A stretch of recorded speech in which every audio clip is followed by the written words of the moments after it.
بسم اللہ الرحمن الرحیم۔ آج سوشل میڈیا پہ پاکستان کے سب سے بڑا مسخرہ،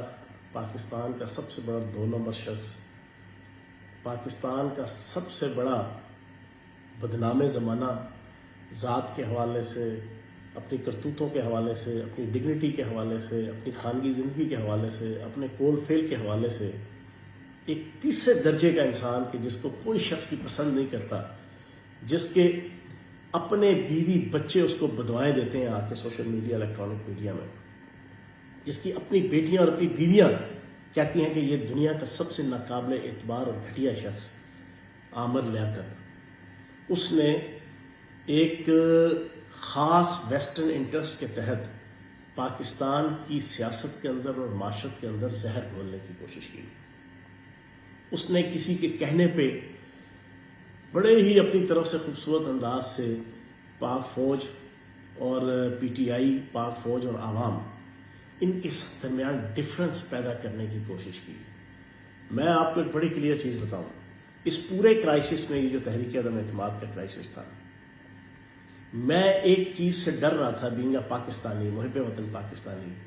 فوج کے ساتھ، آئی ایس آئی کے ساتھ، اپنی سیکورٹی ایجنسیز کے ساتھ محبت کرنے والا پاکستانی، جس طرح پاکستان کی پائی سپورٹ ساری عوام کہ یہی جذبات ہیں، فوج کے حوالے سے بھی اور اپنی سیکورٹی ایجنسیز کے حوالے سے بھی،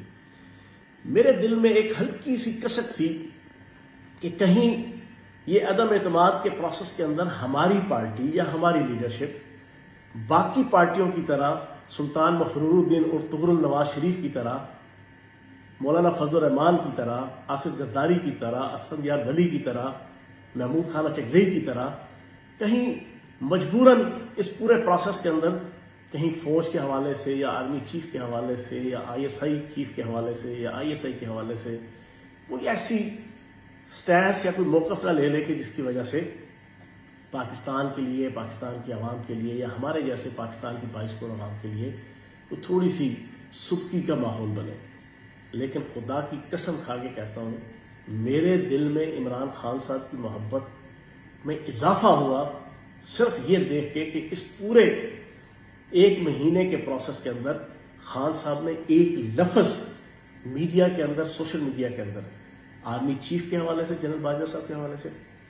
آئی ایس آئی چیف کے حوالے سے، سیکورٹی اداروں کے حوالے سے، فوج کو ایز اے ادارے کے حوالے سے ایک سنگل لفظ جو ہے وہ نیگیٹو، انڈائریکٹلی یا ڈائریکٹلی بات نہیں کی، اور الٹا تعریف کرتے رہے ہر جلسے کے اندر، جنرل باجوہ کی بھی، آئی ایس آئی کی بھی، فوج کی بھی، اداروں کی بھی۔ یہی وجہ ہے کہ اس پورے پروسیس کے اندر 99.9% فوج کا حاضر سروس جوان اور افسر اور فوج کا سابق جوان اور افسر وہ عمران خان صاحب کے ساتھ کھڑا ہوا ہے، کیونکہ انہوں نے دیکھا کہ یہ پہلا لیڈر ہے کہ جس کی اگر بظاہر کرسی جاتی ہوئی نظر آئی، لیکن اس نے کہا کہ میں پاکستان اور پاکستان کے ادارے اور ریاستی اداروں کے حوالے سے ایک لفظ نہیں بولوں گا۔ یہ عمران خان صاحب کی گریٹنس تھی جس پہ میں انہیں سلوٹ پیش کروں گا، سلوٹ۔ اور یہ گھٹیا قسم کا، یہ کوک کے نشے میں آ کے اس کی جو ویڈیو ہے، صاف نظر آتا ہے یہ نشے میں ہے۔ یہ اپنی 18 سال کی بیوی کو لے کے کیا، کس مقصد کے لیے لے کے گیا تھا عمران خان صاحب سے ملانے؟ بے شرم آدمی، تمہیں اگر اتنا ہی چھاپا تھا تو پھر تم ادھر کیا کرنے گئے تھے؟ چرخہ کاٹنے گئے تھے؟ تمہاری 2 ٹکے کی اوقات نہیں ہے۔ پاکستان کا کوئی شہری تمہیں عزت تو بڑی دور کی بات، تمہیں جوتی کی نوک پہ لکھنے کو تیار نہیں ہے۔ جو تمہاری حرکتیں ہیں، تمہاری بیویاں، تمہارے بچے تمہیں جھولیاں اٹھا اٹھا کے وہ بدوائے دیتے ہیں، تمہاری کرتوتیں ایسی ہیں۔ تو میں اس گھٹیا شخص کو ایک وارن کروں گا، میں نے آج تک اس کے حوالے سے کبھی بات نہیں کی۔ اپنی اوقات کے اندر ہو،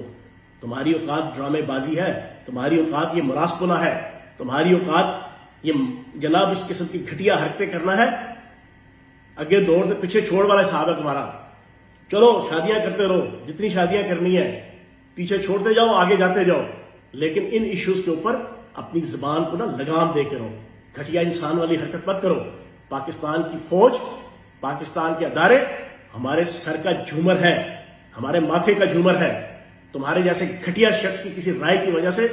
فضول کی پولرائزیشن کریٹ کرنے کی کوشش مت کرو۔ اتنا ہی تمہارے لیے کافی ہے۔ بہت شکریہ۔